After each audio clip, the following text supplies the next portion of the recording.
नमस्कार दोस्तों, tricky mechanical channel में आपका बहुत बहुत स्वागत है। Subscribe my channel and hit the bell icon. So hello guys, हमने जो है पार्ट 3 तक पढ़ चुका है। बीएससी नर्सिंग का जो हम लोग का तैयारी चल रहा है प्रीवियस ईयर का क्वेश्चन पेपर, ये पार्ट 4 है। और पार्ट 4 यानी 2019 का क्वेश्चन अभी बाकी है जंतु विज्ञान से। तो पार्ट 4 आप लोग देख लीजिए। और उसके बाद कल जो है पार्ट 5 लाऊंगा बायोलॉजी का 2018 क्वेश्चन से, जो कि जंतु और वनस्पति विज्ञान से पूछे जाएंगे। और कल से सुबह एक क्लास चलेगा, एक शाम को एक वीडियो छोड़ूंगा मैं, है। उसमें क्या रहेगा कि शाम वाले में जो आपका केमिस्ट्री का पूरा ख़त्म कर दूंगा, ठीक है। एक एक वीडियो केमिस्ट्री का भी मैं डालूंगा और एक एक फिजिक्स आपका बायोलॉजी का। जब बायोलॉजी खत्म हो जाएगा उसके बाद फिजिक्स का भी स्टार्ट कर दूंगा, ठीक है। तो आज देख लीजिए, ये पार्ट 4 है। तो पार्ट 4 में जैसे कि जंतु विज्ञान बाकी था, तो जंतु विज्ञान का क्वेश्चन हम लोग लगाते हैं। तो देखिए, सबसे पहले क्वेश्चन, पेट के मतलब देश पेट के गैस्ट्रिक, थोड़ा सा ऊपर कर लेता हूँ क्वेश्चन। हाँ चलिए, अभी चारों ऑप्शन दिख रहा है। देश पेट के गैस्ट्रिक गड्ढों की कोशिकाओं हाइड्रोक्लोरिक एसिड और आंतरिक कारक का स्राव करती है। तो दोस्तों देखिए, ऑप्शन दिया हुआ है पेस्टिक कोशिकाएं, पार्श्विका कोशिकाएं, मुख्य कोशिकाएं या गबलेट कोशिकाएं। तो दोस्तों इसका सही आंसर है ऑप्शन बी, पार्श्विका कोशिकाएं। जो होता है पेट के गैस्ट्रिक गड्ढों की कोशिकाएं हाइड्रोक्लोरिक एसिड और आंतरिक कारक का स्राव करती है। ऑप्शन बी इसका सही है।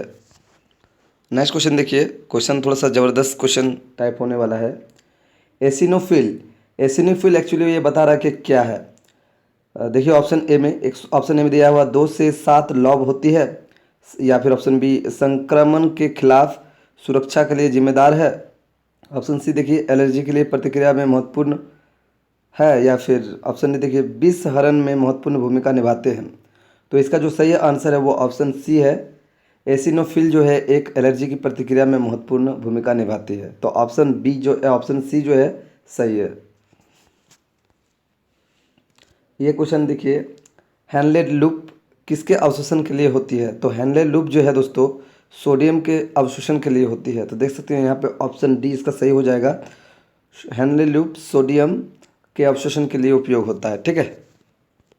नेक्स्ट क्वेश्चन, मनुष्य में रोमक स्तंभ उपकला कोशिकाएं उत्पन्न होने के लिए जानी जाती है।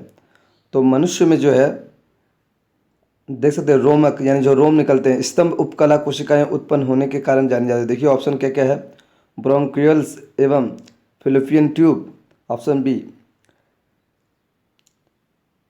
इनइक्विशियन ट्यूब या फिर पेट अस्तर, ऑप्शन सी फिलोपियन ट्यूब और मूत्रमार्ग, ऑप्शन डी पीत नली और घेंगा।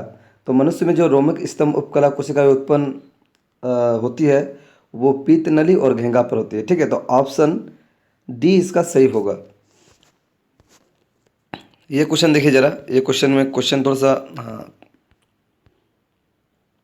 क्वेश्चन थोड़ा मज़ेदार है। यहाँ पर देखिए, एक आराम करने वाले न्यूरॉन एवं मांसपेशीय फाइबर, ठीक है।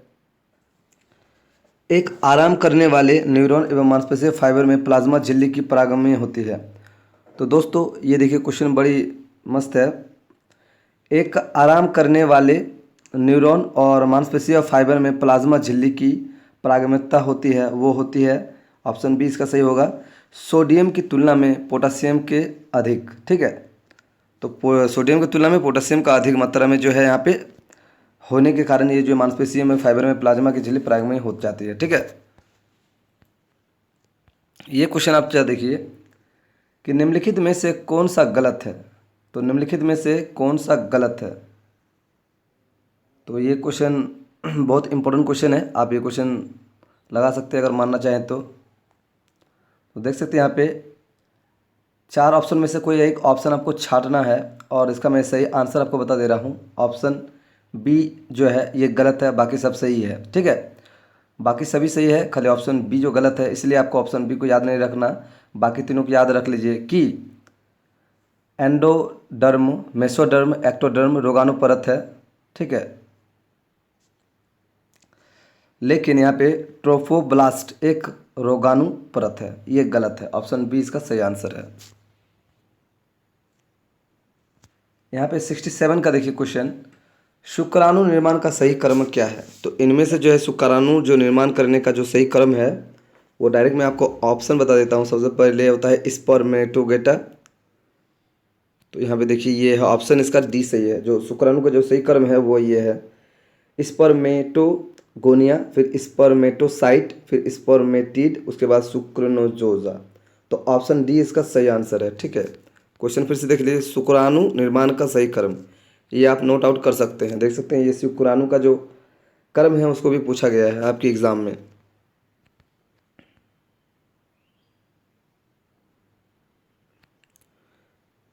ये क्वेश्चन देखिए आप क्या कह रहा है, क्लोराइड शिफ्ट के दौरान आरआरसी की विद्युत तत्वीय स्थिति कौन बनाए रखता है। तो देखिए जो आपका क्लोराइड शिफ्ट के दौरान आरआरसी की विद्युत तत्वीय को कौन बनाए रखता है, तो क्लोरीन है ना। तो देख सकते हैं इसका ऑप्शन ए सही आंसर होगा।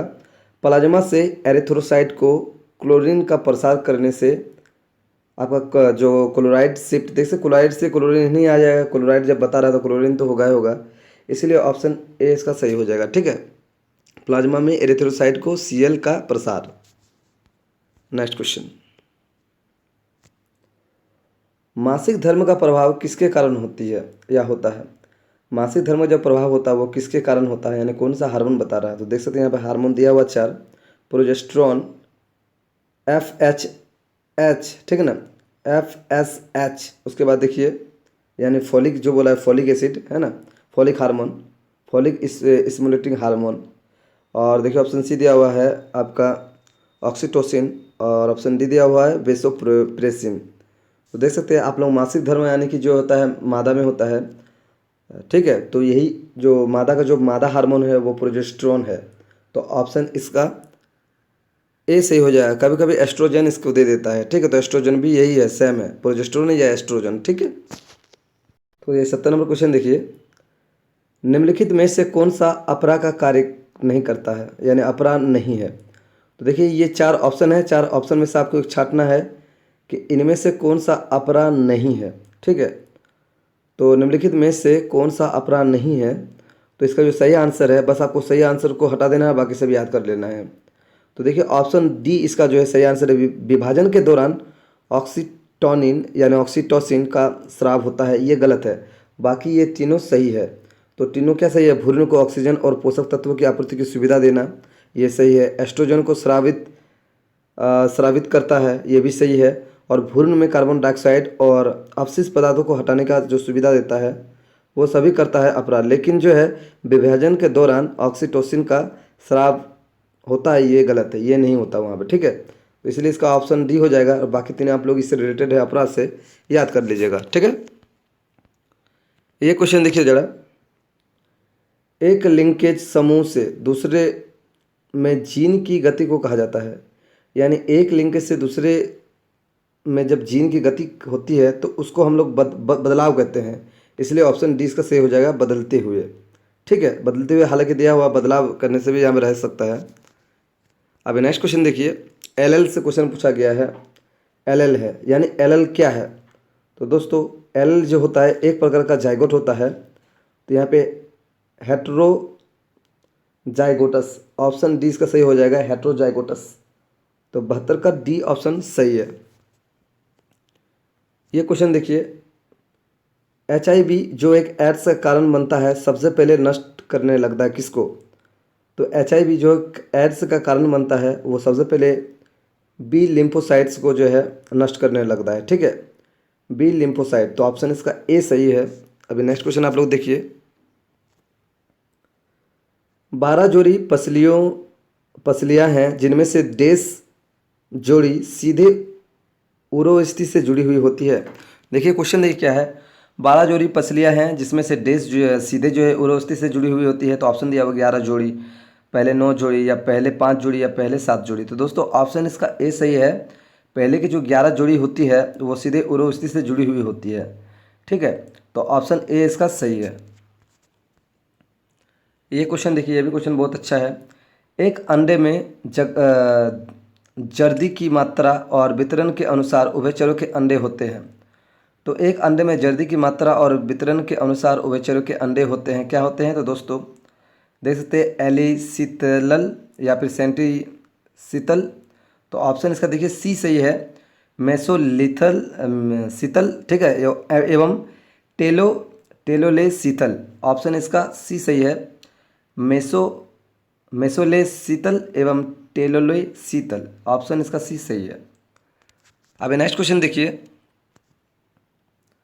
संतुलन से संबंधित संवेदक अंग है, तो संवेदक बोले तो जो सुनने का काम हो रहा है, तो हम कान मानेंगे, ऑप्शन सी इसका सही है, आंतरिक कान। तो जो संतुलन से संबंधित जो संवेदिक अंग होता है वो हमारे आंतरिक कान होते हैं, ठीक है, वही सुनने का काम करता है। ये क्वेश्चन देखिए, मधुमेह के बीच श्रमिक कौन होता है, नर और मादा दोनों या उभयलिंगी? तो मधुमक्खियों के बीच जो होता है श्रमिक जो होता है वो नर होते हैं, ठीक है, नर ही श्रमिक होते हैं। चलिए नेक्स्ट क्वेश्चन देखते हैं। नेक्स्ट क्वेश्चन कह रहा है प्लास्टिड डीएनए होते हैं। तो देखिए प्लास्टिड डीएनए जो होते हैं वो बैक्टीरिया, देखिए ऑप्शन ए क्या कह रहा है, बैक्टीरिया कोशिकाओं के एक्स्ट्रा न्यूक्लियर रीजन होते हैं, हाँ ये सही है। आरडीएनए प्रौद्योगिकी के कारण सर्वोत्कृष्ट वेक्टर डीएनए भी होते हैं। ये देखिए बैक्टीरियल सेल में एंटोसिन्विएंट के रूप में कार्य करते हैं, यानी ऑप्शन ए बी सी तीनों सही है, तो इसका ऑप्शन डी हो जाएगा उपयुक्त तो सभी, यानी प्लास्टिक डीएनए जो है इनमें से तीनों है, ठीक है। ये क्वेश्चन देखिए, निम्नलिखित में से कौन सा तथ्य सत्य है? तो डायरेक्ट जो तथ्य सत्य है उसमें मैं आपको डायरेक्ट बता देता हूँ। इसका जो 79 है, 79 का जो है डायरेक्ट इसका सी आंसर होगा। तो दोस्तों इसका जो है आप डायरेक्ट ये पॉइंट याद कर लीजिए कि अभिक्रिया की कोरी दर नियम समीकरण के अभिकारक के प्रतिपादक का जोड़ होता है, यानी द सम ऑफ प्रोडक्ट्स होता है, ठीक है। तो इसीलिए इसका ऑप्शन सी हो जाएगा। आप क्वेश्चन देख ले थोड़ा सा, इनमें से कौन सत्य बता रहा, तो इसमें कुछ है ही नहीं, ठीक है। देख सकते अभिक्रिया की कोरी दर, अभिक्रिया की जो कोरी दर होता है वो नियम समीकरण के अभिकारक के प्रतिपादक का जोड़ होता है, ठीक है, जो प्रोडक्ट होता है उनका सम होता है। ये हमारा आज का लास्ट क्वेश्चन रहेगा, उसके बाद जो हम कल केमिस्ट्री और बायोलॉजी के क्वेश्चन दोनों लाएंगे 2 वीडियोस में, ठीक है।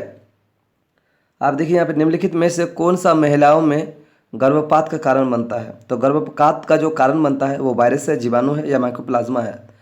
तो महिलाओं में जो गर्भपात का कारण बनता है वो माइकोप्लाज्मा है, तो इसका ऑप्शन सी हो जाएगा। आई होप आपको वीडियो अच्छा लगा है, ठीक है। अगर नहीं समझ में आया तो आप कमेंट जरूर कीजिएगा, और अगर आपको इसका पीडीएफ चाहिए तो आप कमेंट जरूर कर सकते हैं, मैं उसके लिए कुछ व्यवस्था जरूर लगा दूंगा, ठीक है।